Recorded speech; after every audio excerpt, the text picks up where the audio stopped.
اول جیش من امتی یغزون البحر قد اوجبوا، سب سے پہلا لشکر جو بحری راستے سے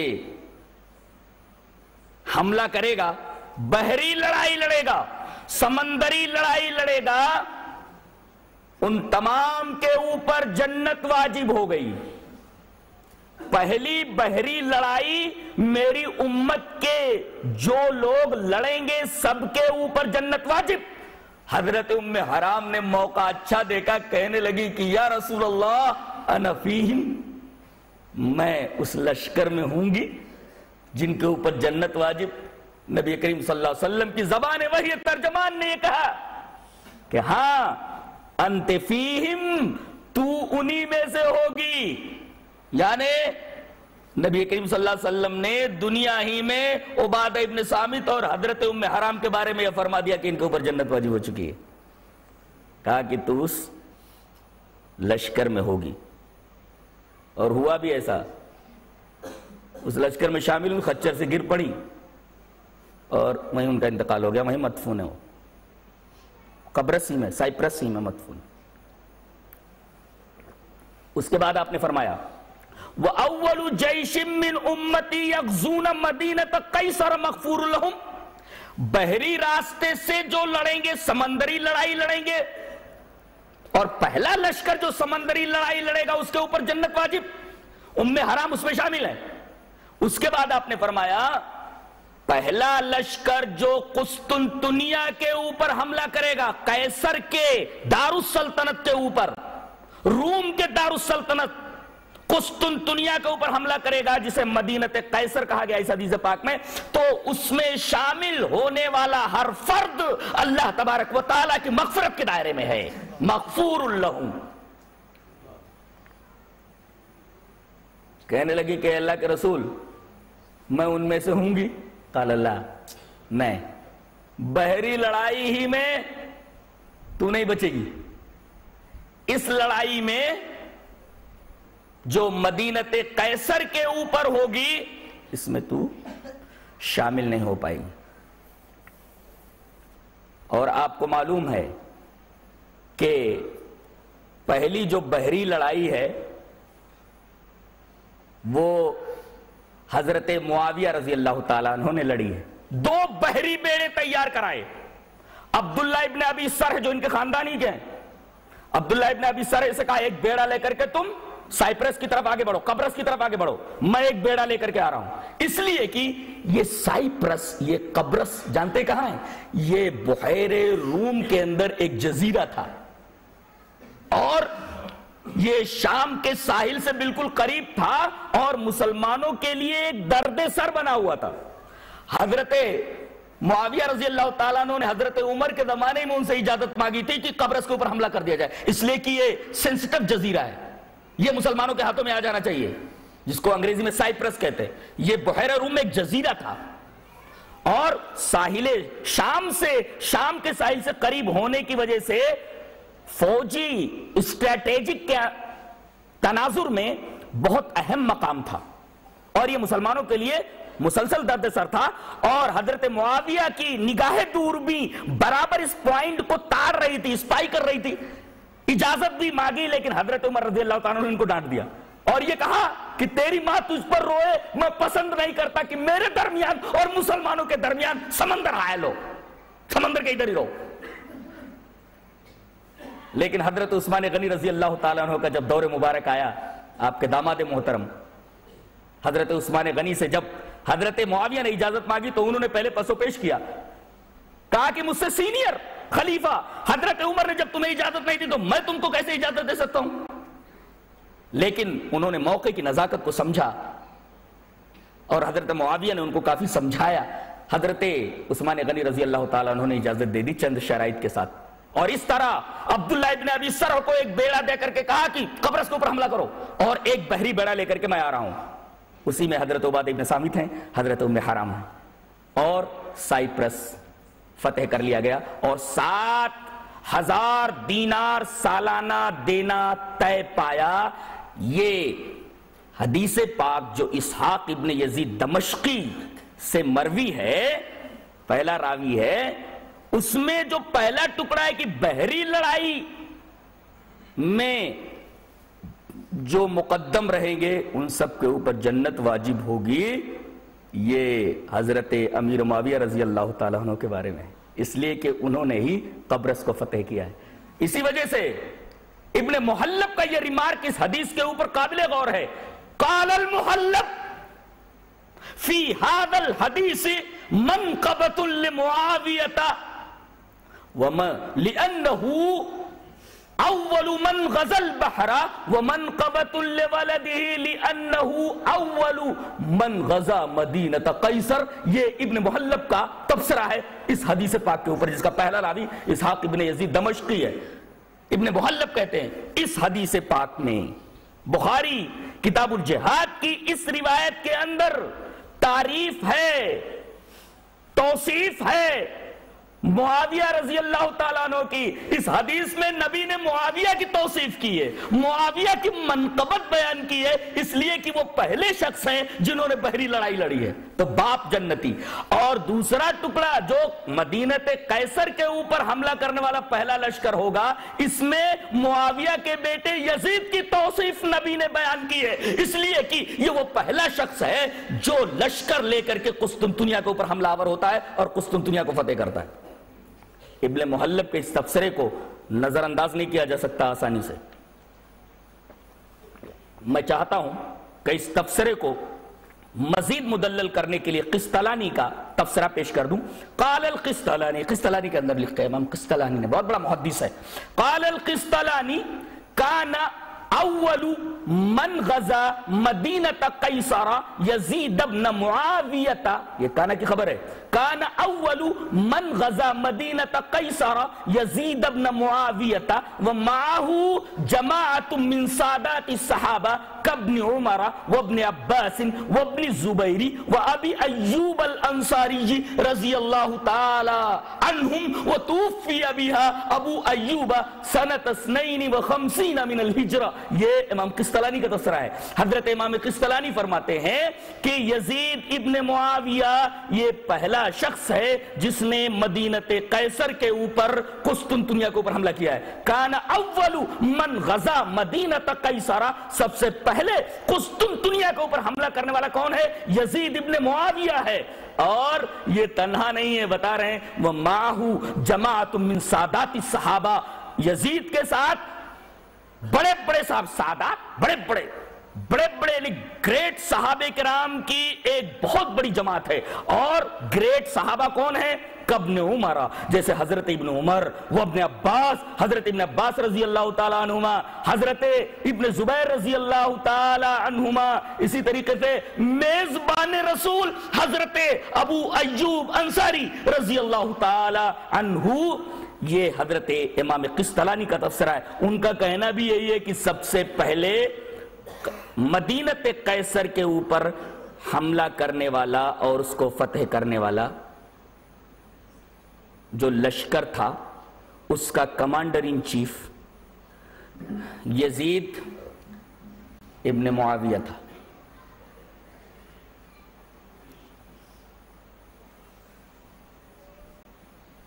بعض لوگوں کو جنہیں فسانوں سے دلچسپی، حقیقت سے انہیں چڑ ہے، حقیقت ان کے گلے سے نیچے نہیں اترتی، وہ پورا زور صرف کر رہے ہیں کہ کسی طریقے سے اس حدیث کا مصداق یزید اور معاویہ نہ ٹھہریں، بلکہ کسی اور کو یہ کریڈٹ دے دی جائے، لیکن اس کوشش میں وہ کامیاب نہیں ہے۔ مثلا طاہر القادری صاحب ہیں، ان کا کام ہی ہے، حضرت پاکستانی ہے، یہ حضرت ضعیف کتابوں کا، تاریخی کتابوں کا سہارا لے کر کے حقائق کو فسانہ بنانے میں انتہائی ماہر ہیں۔ حقیقت ان کے گلے کے نیچے نہیں اترتی۔ امام قسطلانی کا تفسیرہ یہ نہیں مانتے، ابن محلب کا تفسیرہ ان کی نگاہوں کے سامنے نہیں ہے۔ یہ بزد ہیں کہ سب سے پہلے قسطنطنیہ کے اوپر حملہ کرنے والا جو لشکر تھا اس کا کمانڈر یزید نہیں بلکہ سفیان ابن عوف تھے، جبکہ یہ صحیح نہیں ہے۔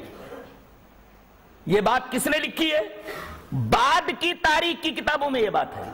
قدیم کتب تاریخ میں جو حقیقی مصدر اور منبع اور ماخذ ہیں ان کے اندر تو یہی لکھا ہوا ہے کہ قسطنطنیہ کے اوپر حملہ کرنے والا جو لشکر تھا اس کا کمانڈر یزید تھا۔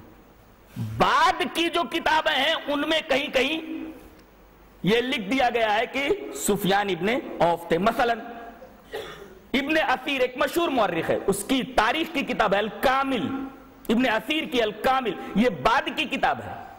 اس کے اندر اس نے لکھ دیا ہے کہ وہ یزید نہیں بلکہ سفیان ابن عوف تھے۔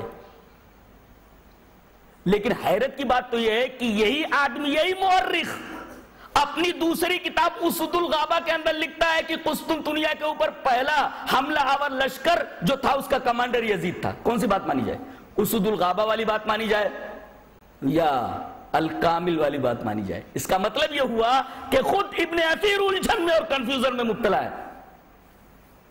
اور کیوں نہ ہو کہ انہوں نے حقیقت کو پرکھنے کی اتنی کوشش نہیں کی جتنی کوشش انہیں کرنی چاہیے تھی۔ ابن خلدون نے یہ بات کہی کہ سفیان ابن عوف تھے، ان کا بھی ماخذ اور مصدر تبری ہے، اور تبری کی غلطیاں تاریخی بہت ساری۔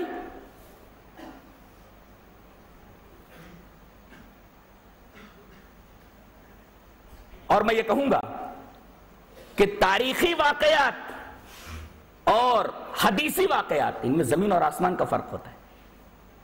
تاریخی واقعات کی سند میں جو راوی ہوتے ہیں ان کی چھان پھٹک اتنی نہیں ہوتی،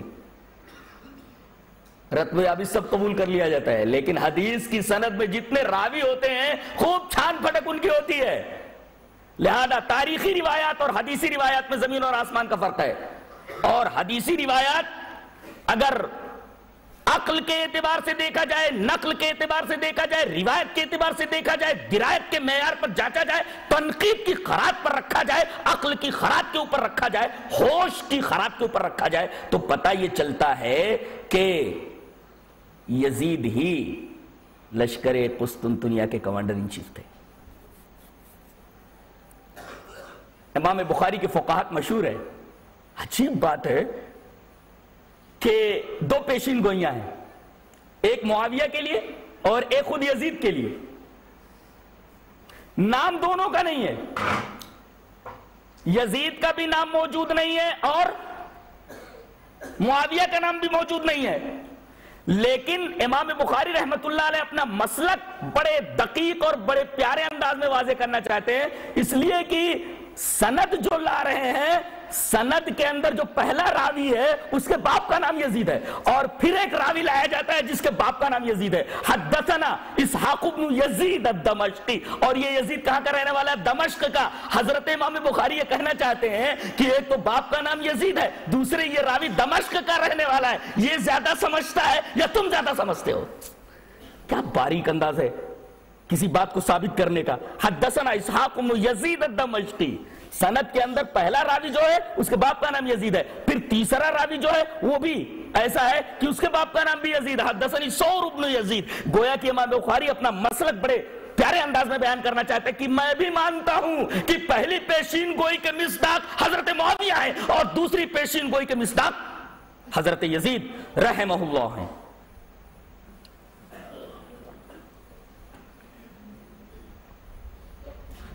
اس بات کو میں عقد الفرید کی، عقد الفرید علامہ ابن عبد ربہ کی ایک کتاب ہے، اس میں ایک واقعے سے مدلل کر دوں۔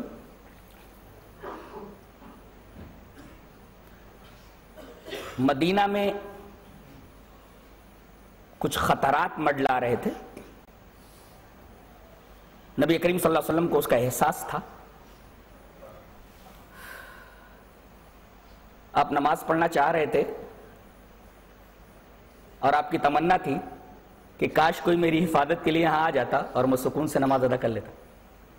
اچانک تلوار کی جھنکار سنائی دی، پلٹ کر کے دیکھا تو حضرت ابو ایوب انصاری دکھائی دی۔ کہا کہ کون؟ کہا کہ ابو ایوب آپ کی خدمت میں حاضر ہے تلوار کے ساتھ۔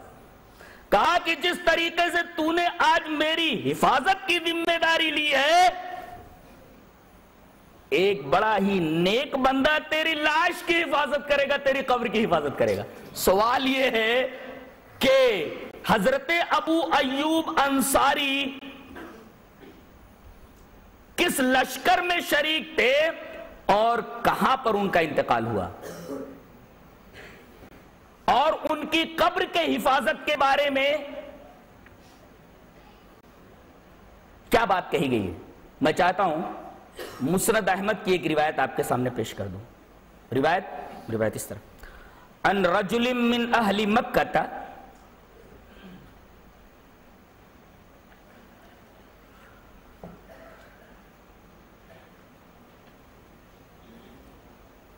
ان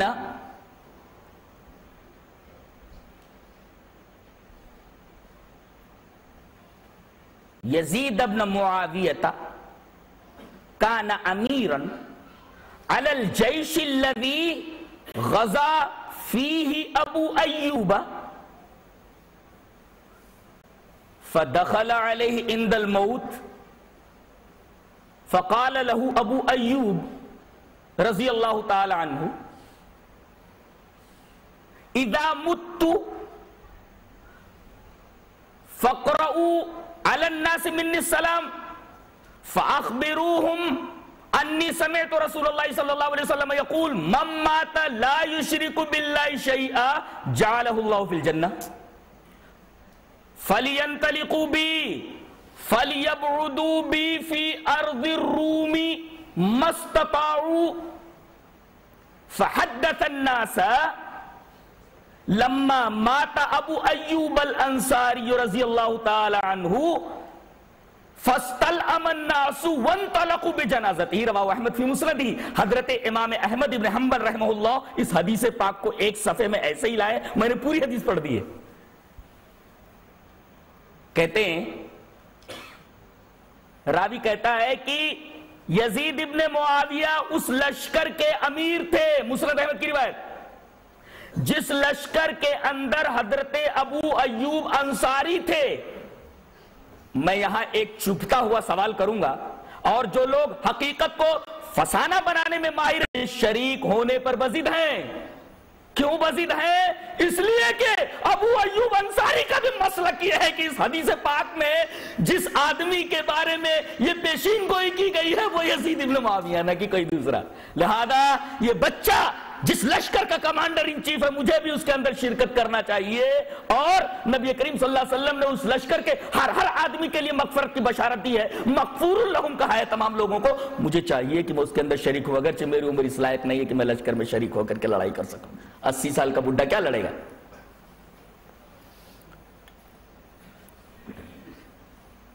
آدمی جب ایک بات کو نہیں ماننا چاہتا،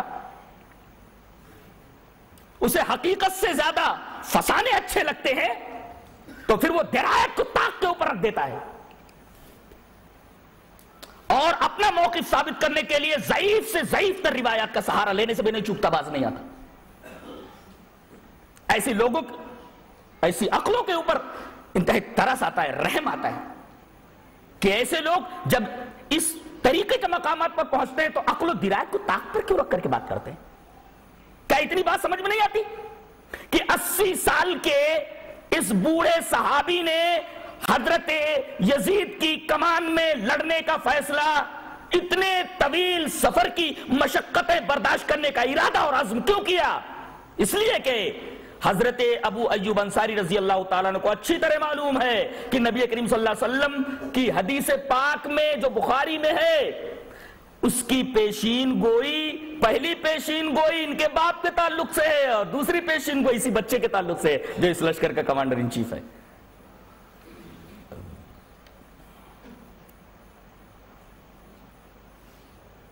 قسطنطنیہ پہنچتے ہیں، وہیں انتقال ہو جاتا ہے، انتقال سے پہلے بلاتے ہیں۔ یزید کا مقام دیکھیے، مقام یزید کو جان لو، میزبان رسول جس کا مقام کسی بھی مسلمان پر غیر واضح نہیں ہے، واضح۔ بلاتے ہیں، بیٹے کچھ وصیتیں کرتا ہوں، میرے مرنے کے بعد وہ وصیتیں پوری کر دینا۔ کہا کہ حضرت فرمائیے؟ کہا کہ پہلی وصیت تو یہ ہے کہ میرے مرنے کے بعد نماز جنازہ تو پڑھے گا۔ کیا بات ہے! جی ہاں، تاریخ کھول کر کے دیکھ لیجئے کتابیں تاریخ کی کہ ابو ایوب انصاری کی نماز جنازہ حضرت یزید نے پڑھائی۔ اگر یزید کجرو ہوتا، کندے ناتراش ہوتا، بدباطن ہوتا، خبیث ہوتا اور دنیا بھر کے عیوب اور نقائص جو اس آدمی کی طرف منسوب کیے جاتے ہیں اگر ان کا حامل ہوتا تو میزبان رسول حضرت ابو ایوب انصاری نماز جنازہ پڑھا دینا۔ اسی لشکر میں تو حضرت حسین بھی ہے۔ کمانڈر ان چیف یزید ہے، یہ وہی لشکر ہے جس کے ہر فرد کے بارے میں مغفور اللہم ہونے کی بشارت دی ہے، اور اس لشکر کا کمانڈر ان چیف ہے، اس کا یہ مقام ہے۔ لہذا وصیت فرمائی میرے بچے میری نماز جنازہ تو پڑھے گا، اور نماز جنازہ حضرت یزید نے پڑھائی میزبان رسول کی، جس نے نبی کو سب سے پہلے مدینہ میں اپنا مہمان بنایا۔ نبی جس کا پہلا مہمان بنا اس کی نماز جنازہ پڑھانے والا یزید، اور وہ بھی وصیت ابو ایوب کے مطابق۔ اور دوسری وصیت میرے بچے ایک دوسری وصیت ہے۔ کہا کیا؟ کہا کہ ارض روم میں مجھے جتنا ہو سکے فَلْيَبْعُدُونِي بِي فِي أَرْضِ الرُّومِ مَسْتَطَعُوا، جتنی طاقت ہو جتنی استطاعت ہو مجھے دشمن کی زمین میں آگے لے جا کر کے دفن کرنا۔ کیا درد تھا، کیا پیار تھا اسلام سے صحابہ کرام کو۔ یقیناً اسی محبت اسلام کی وجہ سے، محبت رسول کی وجہ سے اور اسلام پر جان چھڑکنے کے انداز کی وجہ سے صحابہ کرام کو مقام بلند عطا ہوا ہے، جو مقام بلند کسی کو عطا نہیں ہوا۔ تبھی تو زبان وحی ترجمان نے اس پوری جماعت کے بارے میں ایک وصیت فرمائی ہے۔ وصیت اس طرح ان ابی ہریرہ رضی اللہ تعالی عنہ قال قال رسول اللہ صلی اللہ علیہ وسلم لا تسبوا اصحابی لا تسبوا اصحابی فوالذی نفسی بیدی لو ان احدکم انفق مثل احد ذهبا ما ادرک مد احدهم ولا نصیفہ، رواہ مسلم فی کتاب الفضائل۔ حضرت امام مسلم اس حدیث پاک کو ایسے ہی کتاب الفضائل میں لائے، وہاں دیکھ لو یہ حدیث موجود ہے حضرت ابو ہریرہ سے۔ حضرت ابو ہریرہ رضی اللہ تعالیٰ عنہ فرماتے ہیں کہ رسول اللہ صلی اللہ علیہ وسلم نے ارشاد فرمایا میرے صحابہ کو برا بھلا مت کہو، میرے صحابہ کو برا بھلا مت کہو، یعنی میرے صحابہ یہ تنقید کی خراج پر نہیں لائے جا سکتے، یہ تنقید کی خراج سے بالا تر ہیں، ان کے اوپر نکتہ چینی نہیں کی جا سکتی، ان کو برا بھلا نہیں کہا جا سکتا، ان کے اوپر نقد ہی نہیں کیا جا سکتا۔ اسی حدیث کی روشنی میں اور اس حدیث سے ملتی جلتی آیات کی روشنی میں یہ اصول بنایا ہے محدثین نے کہ الصحابۃ کلہم عدول، تمام کے تمام صحابہ عدول ہیں، ان پر جرح نہیں ہوگی۔ مثلا سند ایسے ہوتی ہے یروی المزنی، امام بخاری سند لاتے ہیں یروی المزنی عن الشافعی عن مالک عن نافع عن ابن عمر عن نبی صلی اللہ علیہ وسلم۔ مزنی روایت کرتے ہیں اپنے استاد امام شافعی سے، امام شافعی روایت کرتے ہیں اپنے استاد امام مالک سے، امام مالک روایت کرتے ہیں اپنے استاد امام نافع سے، امام نافع روایت کرتے ہیں اپنے استاد حضرت عبداللہ ابن عمر سے۔ حضرت مزنی کے اوپر بحث ہوگی یہ کون ہے، ان کو تنقید کی خراج پر رکھا جائے گا۔ امام شافعی کو تنقید کی خراج پر رکھا جائے گا، تنقید کے معیار پر کس کر دیکھا جائے گا یہ ہے کون۔ مزنی کو تنقید کے معیار پہ کھڑا کیا جائے گا، تنقید کے کٹہرے میں کھڑا کیا جائے گا۔ امام شافعی کو تنقید کے کٹہرے میں کھڑا کیا جائے گا، امام احمد کو تنقید کے کٹہرے میں کھڑا کیا جائے گا، نافع کو تنقید کے کٹہرے میں کھڑا کیا جائے گا، امام مالک کو تنقید کے کٹہرے میں کھڑا کیا جائے گا۔ لیکن آگے جو راوی ہے ابن عمر، اس کو تنقید کے کٹہرے میں کھڑا نہیں کیا جا سکتا، اس لیے کہ نبی نے فرمایا کہ میرے صحابہ تنقید سے بالا تر ہیں، ان کے اوپر کوئی انگلی نہیں اٹھا سکتا۔ لا تسبوا اصحابی، میرے صحابہ کو برا بھلا مت کہو، ان کے اوپر تنقید مت کرو، یہ عدول ہیں۔ اور پھر آپ نے ریپیٹ فرمایا لا تسبوا اصحابی، میرے صحابہ کو برا بھلا مت کرو۔ مقام بتایا گیا، مقام فوالذی نفسی بیدہ، قسم ہے اس ذات کی جس کے ہاتھ میں میری جان ہے۔ قبضہ قدرت ترجمہ کرنے کی ضرورت نہیں، اس لیے کہ ہم اللہ تبارک و تعالیٰ کی صفات کو جس طریقے سے ثابت ہے اسی طریقے سے مانتے ہیں، بلا تکییف، بلا تجسیم، بلا تشبیہ اور بلا تعطیل۔ اس ذات کی قسم جس کے ہاتھ میں میری جان ہے، تم میں سے اگر کوئی احد پہاڑ کے برابر بھی سونا خرچ کر دے اور میرا صحابی آدھا سیر جو خرچ کر دے، تو احد پہاڑ کے برابر تمہارا سونا خرچ کرنا یہ آدھے سیر جو خرچ کرنے کے مقابلے میں بالکل ہیچ ہے. یعنی صحابی احد پہاڑ کے برابر تو بڑے بڑے امام، بڑے بڑے پیر آدھے سیر جو کے برابر ہیں. یہ مقام، یہ اماموں کا مقام ہے صحابہ کے بارے میں.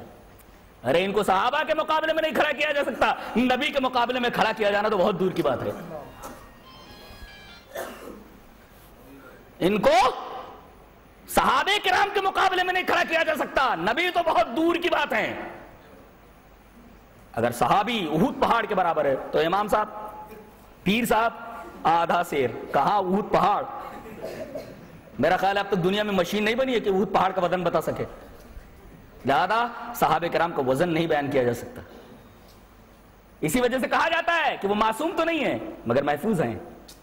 معصوم نہیں ہے مگر محفوظ ہیں.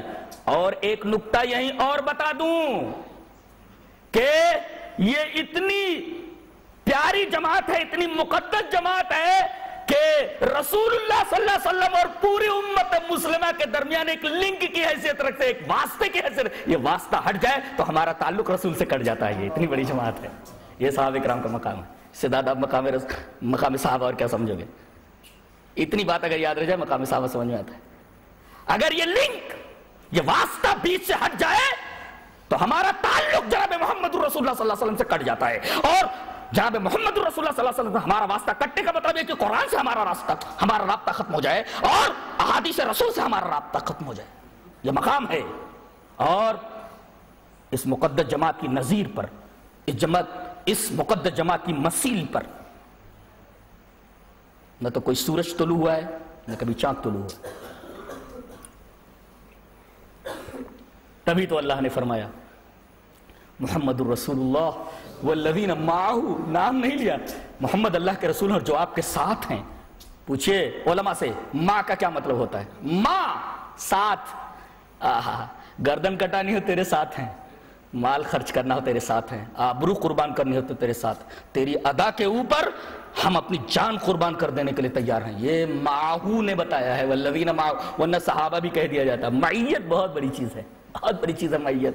اب وقت نہیں ہوتا، علامہ ابن تیمیہ علیہ الرحمہ نے جو معیت کی تفسیر کی ہے وہ میں کرتا، میرا موضوع نہیں ہے، ورنہ معیت کی تفسیر ہو جاتی.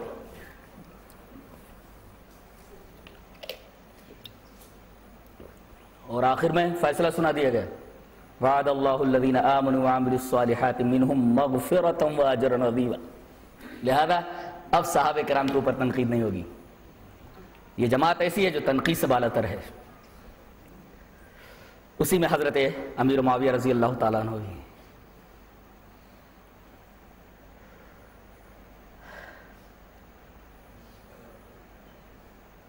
چلیے حضرت یزید کے اوپر لگائے گئے ایک الزام کی صفائی خود ایک وکیل صفائی سے لے لیتے جو حضرت علی رضی اللہ تعالیٰ عنہ کے بیٹے ہیں، بڑے بیٹے حضرت محمد بن حنفیہ، سوتیلے بیٹے، ان سے لے لیتے. انہوں نے سنا کہ یزید کے بارے میں چند لوگ، خاص طور سے سبائی لوگ، طرح طرح کی باتیں بنا رہے ہیں. اور یہ حقیقت میں آپ کو بتا دوں کہ سن 36 ہجری میں جو جنگ جمل ہوئی حضرت علی اور حضرت عائشہ کے درمیان، جس میں 10,000 مسلمان مارے گئے، یہ نہ تو حضرت علی کی طرف رہنے والے صحابہ کی خطا ہے اور نہ تو حضرت عائشہ رضی اللہ تعالی عنہا کی طرف رہنے والے صحابہ کی طرف. یہ وہ لوگ تھے جنہیں حدیث پاک میں الفئۃ الباغیہ کہا گیا ہے. جی یہ باغی جماعت، یہ باغی جماعت کون؟ حضرت علی کی نہیں، حضرت عائشہ کی نہیں، حضرت امیر معاویہ کی نہیں، حضرت علی کی نہیں، بلکہ یہ وہی سبائی ہیں جو اسلام کی جڑیں کھودنے کے لیے، انڈرمائن کرنے کے لیے دنوں رات سازشوں میں لگے رہتے تھے. یہ ہے الفئۃ الباغیہ، جو دونوں کے نہیں تھے. اور فتنے کو ہوا دینے والے جنگ جمل میں جس میں 10,000 مسلمان مارے گئے، جو 36 ہجری کے اندر حضرت علی اور حضرت عائشہ کے مابین ہوئی، اور 36 ہی کے اندر، وہ تو محرم میں ایک مہینہ لڑائی رک گئی تھی، سفر کے اندر گھمسان کی جنگ ہوئی. حضرت علی 85,000، ایسی طریقے سے 90,000 مسلمانوں کو لے کر کے نکلے، حضرت امیر معاویہ 85,000 مسلمانوں کو لے کر کے نکلے، اور مقام صفین کے اوپر خوفناک جنگ ہوئی جس میں تقریباً 90,000 یا 1,00,000 مسلمان مارے گئے۔ اور جانتے ہیں کہ اس فتنے کے پیچھے، اس بلا کے پیچھے کن کا ہاتھ تھا؟ وہی فیعت باغیہ، وہی سبائی ذہن کار فرما تھا۔ اور آج تک یزید رحمہ اللہ کے بارے میں جو کچھ غلط فہمیاں پھیلائی گئی ہیں وہ اسی سبائی آئیڈیالوجی کا مظہر ہے، اس لیے کہ واقع کربلا نبی کریم صلی اللہ علیہ وسلم کی وفات کے موت کے 50 سال بعد سن 61 ہجری کے اندر وجود پذیر ہوا، اور اس کے 100 سال کے بعد واقع کربلا کے اوپر جو پہلی کتاب لکھی جا رہی ہے وہ ابو مخنف لوط ابن یحییٰ جو غالی شیعہ ہے، کٹر شیعہ ہے، یہ پہلی کتاب واقع کربلا کے اوپر لکھنے والا ہے۔ ابو مخنف لوط ابن یحییٰ، اس کا نام بھی کتنا برا ہے، اور اس کا عقیدہ انتہائی غالی شیعہ ہے۔ اس نے روایات کی چھان پھٹک کے بغیر ہر رتب و یابس چیزیں اپنی کتاب مقتل حسین کے اندر نقل کر دی ہیں، اور روافظ کے تمام عقائد کی واقع کربلا کے تعلق سے بنیاد یہی کتاب ہے جو تمام واہی تباہی باتوں پر مشتمل ہے۔ یہ تو رحم فرمایا اللہ تبارک و تعالی حافظ ابن تیمیہ علیہ الرحمہ اور ان کے شاگرد رشید، مشہور مورخ، مشہور مفسر حضرت عماد الدین ابن کثیر، جن کی مشہور کتاب البدایہ والنہایہ جو تاریخ کی مشہور کتاب ہے اور بڑی محققانہ کتاب ہے، چند جگہوں کو چھوڑ کر کے میرا خیال یہ ہے کہ تاریخ میں ایک شاندار کتاب ہے، عربی سے اب اردو میں اس کا ترجمہ ہو چکا ہے، اور میرا خیال ہے کہ ہر تاریخ سے دلچسپی رکھنے والے طالب علم کو، تاریخ اسلام سے، اسلام کی ہسٹری سے دلچسپی رکھنے والے طلباء کو اور مسلمانوں کو یہ کتاب ضرور پڑھنی چاہیے۔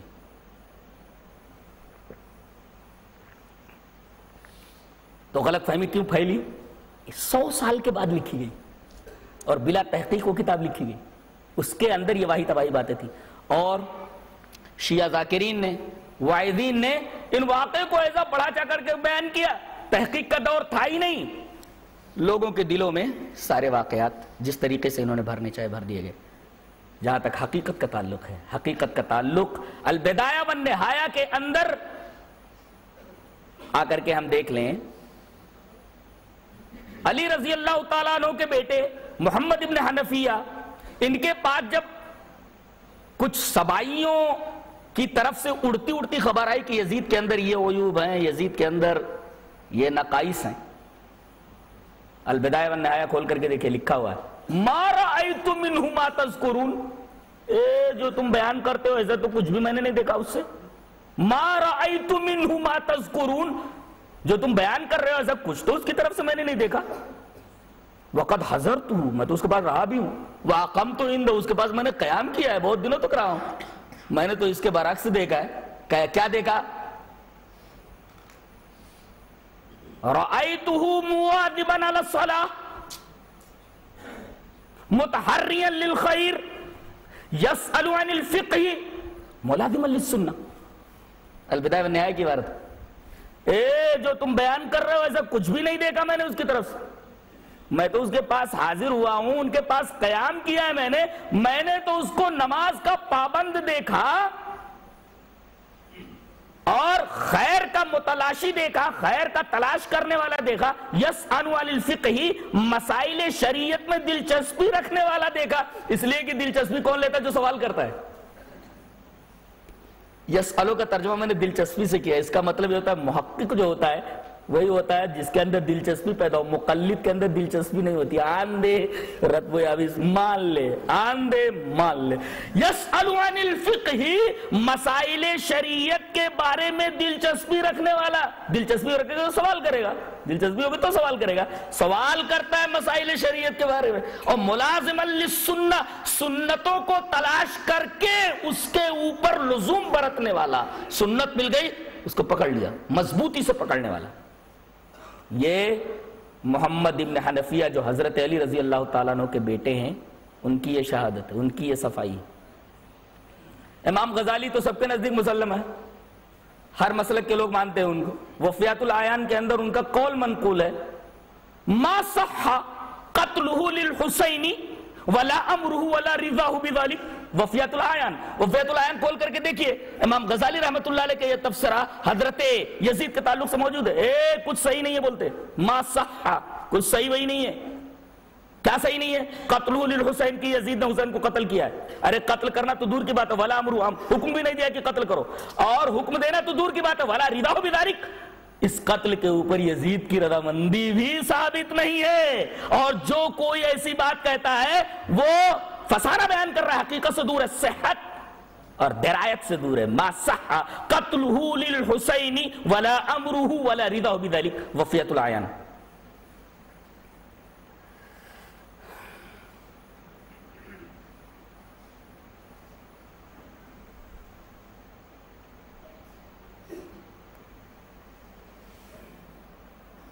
واقعی کربلا کس طرح وجود پذیر ہوا اس کو سمجھ لیجیے. میں نے بتایا کہ سن 60 کے اندر جب استصواب رائے کرایا گیا تو ممالک اسلامیہ کے بچے نے حضرت یزید کو ووٹ دیا، سوائے 2 لوگوں کے. عبداللہ ابن زبیر مکہ میں ہیں، مدینہ میں، حضرت حسین بھی مدینہ میں ہیں. مدینہ کے گورنر کے پاس یہ خبر بھیجی جاتی ہے کہ تمام لوگوں نے، تمام صحابہ کرام نے بیعت کر لی ہے. حسین بھی بیعت پر آمادگی ظاہر کرتے ہیں، عبداللہ ابن زبیر سے بھی بیعت لے لو تاکہ خلفہ شار نہ ہو. پہلے تو حضرت حسین کہتے ہیں بیعت کر لوں گا، عبداللہ ابن زبیر بھی کہتے ہیں مجھے سوچنے کا موقع دو، سوچنے کا موقع دو. کیا کرنا چاہیے تھا ان کو؟ سوچنے کے بعد بیعت کرنی تھی. راتوں رات بھاگ گئے دونوں. حضرت حسین بھی اور حضرت عبداللہ ابن زبیر بھی، دونوں نے مدینہ کو چھوڑ دیا، شہر رسول کو چھوڑ دیا انہوں نے. کیوں؟ سوال پیدا ہوتا. حضرت حسین رضی اللہ تعالیٰ عنہ راتوں رات مدینہ سے نکل بھاگے، حضرت عبداللہ ابن زبیر بھی راتوں رات مدینہ سے نکل گئے اور یہ پہنچے وہاں. تبری کی روایت کے مطابق فنزل الحسین دار العباسی، حضرت حسین رضی اللہ تعالیٰ عنہ تو ابن عباس کے گھر میں مقیم ہو گئے، وہاں اتر گئے اور بڑا اعزاز و اکرام کیا حضرت عبداللہ ابن عباس. اور عبداللہ ابن زبیر یہ حرم میں گھس گئے. انہوں نے کہا میں عائز بالبیت ہوں، میں خانہ کعبہ کا پناہ گزین ہوں، ریفیوجی ہوں، میں خانہ کعبہ کو اپنا پناہ گاہ مانتا ہوں، اپنی پناہ گاہ مانتا ہوں. عائز بالبیت انہوں نے کہا.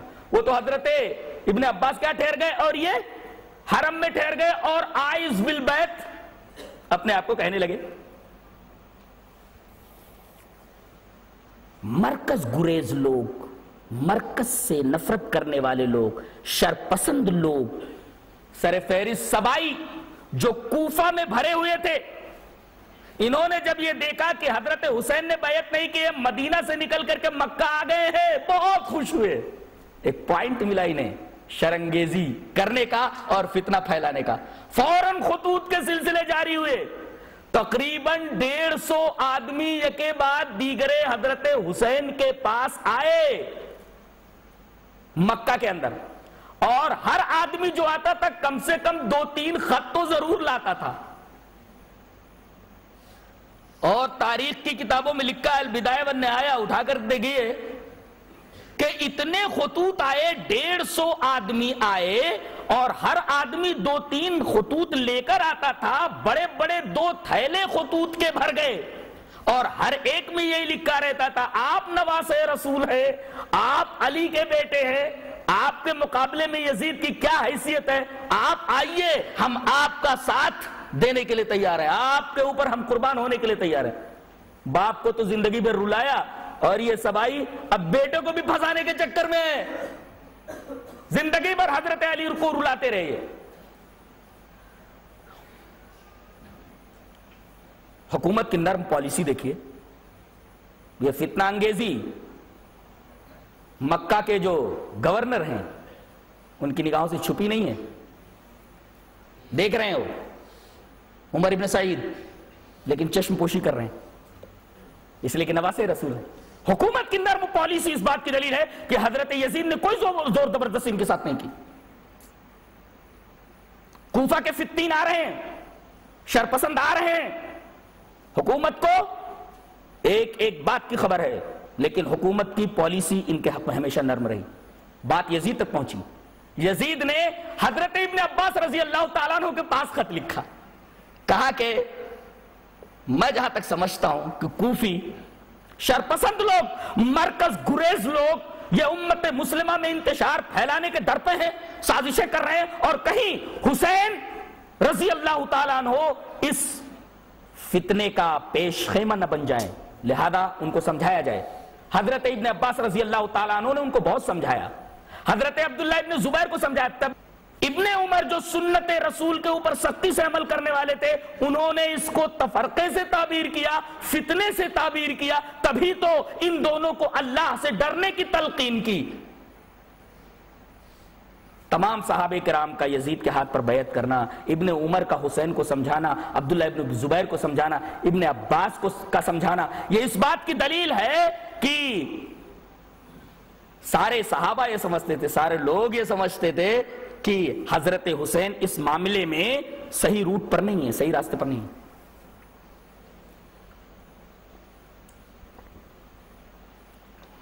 پچاس آدمی آ کر ٹھہر گئے. حضرت حسین رضی اللہ تعالیٰ عنہ کوفیوں کے سازش کے دائرے میں آ گئے, لیکن انہوں نے فوراً ہی روانگی کو بہتر نہیں سمجھا. مسلم ابن عقیل اپنے چچا زاد بھائی کو انہوں نے پہلے روانہ کیا, وہ بھی پسو پیش میں تھے, لیکن ان کے زور ڈالنے پر مسلم ابن عقیل نکلے اور کوفہ پہنچے. کوفہ پہنچتے ہی کوفیوں نے پہلے تو ان کو ہاتھوں ہاتھ لیا, اور جانتے ہیں کہاں رکے یہ مسلم ابن عقیل؟ مختار ابن عبید ثقفی کے ہاں, جو بعد میں نبوت کا دعویٰ کرنے والا ٹھہرا. مختار ابن عبید ثقفی کے گھر میں مسلم ابن عقیل رکے, اور یہی مختار ابن عبید ثقفی ہے جس نے بعد میں نبوت کا دعویٰ کیا. اس وقت کوفہ کے گورنر ایک بڑے سیدھے سے سادے صحابی حضرت نعمان ابن بشیر تھے.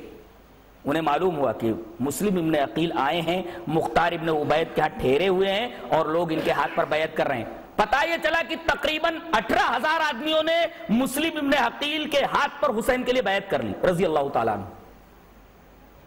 حضرت نعمان ابن بشیر نے پہلے تو سمجھانے کی کوشش کی, تنگ آ کر کے ہتھیار ڈال دیا انہوں نے, اور یزید کے پاس یہ خط بھیجا کہ معاملہ ایسا ایسا ایسا ہے. یزید نے فوراً انتہائی سخت گیر حکمراں, انتہائی سخت گیر حاکم, انتہائی سخت گیر گورنر ابن زیاد کو, جو اس وقت بصرہ کا گورنر تھا, کوفہ کی بھی تولیت اس کے حوالے کر دی. یہ وہاں کوفہ پہنچا, اس کو معلوم ہوا کہ مختار ابن عبید کیا ہیں, اعلان کروا دیا کہ جس آدمی کے گھر میں مسلم ابن عقیل پائے گئے اس کو سر عام پھانسی دے دی جائے گی. مختار گھبرا گیا اور کسی بہانے سے مسلم ابن عقیل کو وہاں سے ٹرخا دیا. یہ بیچارے ہانی ابن عروہ کے آ گئے, ایک سیدھا سادہ آدمی تھا. ہانی ابن عروہ بھی بعد میں پکڑ لیے گئے. اب یہ پتا چلا مسلم ابن عقیل کو کہ میرا میزبان ہانی ابن عروہ پکڑ لیا گیا ہے. انہوں نے اعلان کر دیا کہ کون ہے جو حکومت کے ساتھ جنگ کرنے کے لیے میرے ساتھ آئے.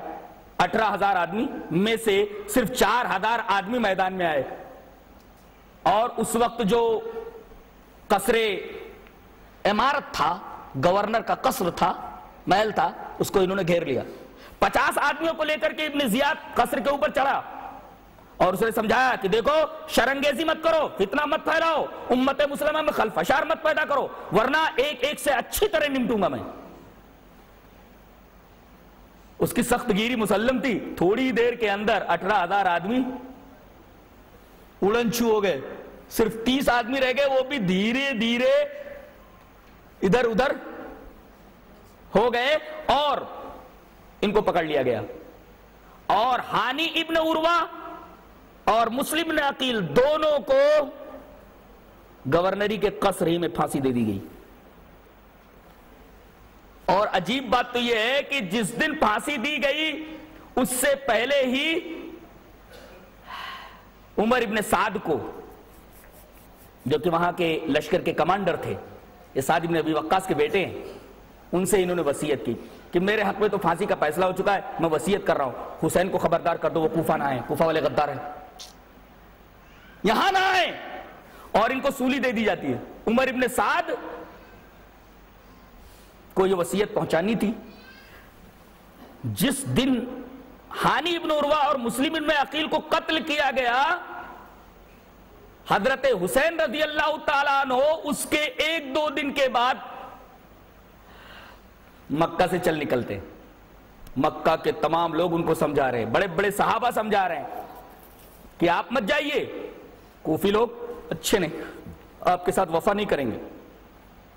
لیکن ادھر مسلم ابن عقیل کا پہلے خط آ گیا تھا کہ 18,000 آدمی بیعت کر چکے ہیں۔ بعد کے حالات جو مسلم ابن عقیل کو پیش آئے ان کا علم تھا نہیں۔ انہوں نے 10 ذی الحجہ کو حج کرنے کے بعد روانگی کی ٹھان لی۔ مکہ کے تمام لوگ سمجھا کر تنگ آئے، نہیں مانے تو ہر ایک آدمی اپنے اپنے گھر چلا گیا اور ان کا تنہا چھوڑ دیا۔ عجیب بات تو یہ ہے کہ ان کے ساتھ، حضرت حسین کے ساتھ کوفہ جانے کے لیے کوئی صحابی تیار نہیں ہے۔ بتائیے، جن لوگوں نے حق کے لیے اپنی جانیں قربان کر دی، باطل کے خلاف ہمیشہ سینہ سپر رہے، ہمیشہ صف آرا رہے، انہوں نے حضرت حسین کا ساتھ نہیں دیا۔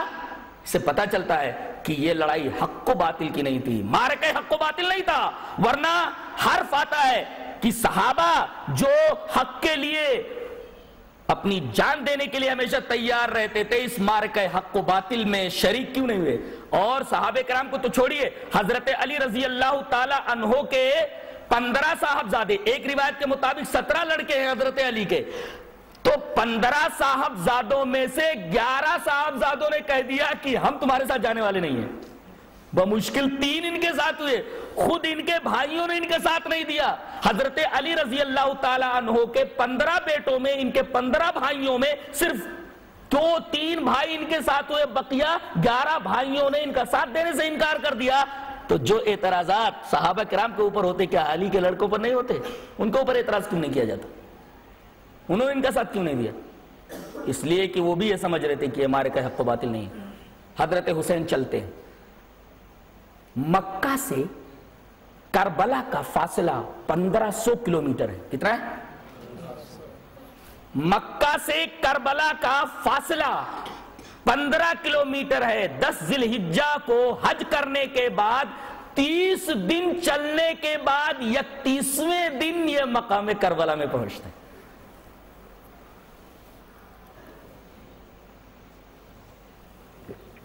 یاد رہے کہ یہ 50 کوفی رکے ہوئے ہیں، انہوں نے حضرت حسین کے ساتھ حج کیا ہے اور انہوں نے سمجھ لیا ہے کہ مکمل عزم کر لیا حضرت حسین نے کوفہ جانے کے، لہذا رک جاؤ۔ یہ 15 شرپسند ان کے ساتھ ہی موجود ہیں، یہ بھی ساتھ میں چل رہے ہیں۔ راستے میں کچھ لوگ اور ساتھ ہو گئے، تقریباً 72 نفوس پر مشتمل یہ قافلہ کربلا پہنچا۔ آپ کو یہ بات بتا دوں کہ 10 ذی الحجہ کو نکلے ہیں اور 10 محرم کو پہنچے ہیں، تقریباً 1 مہینے کا عرصہ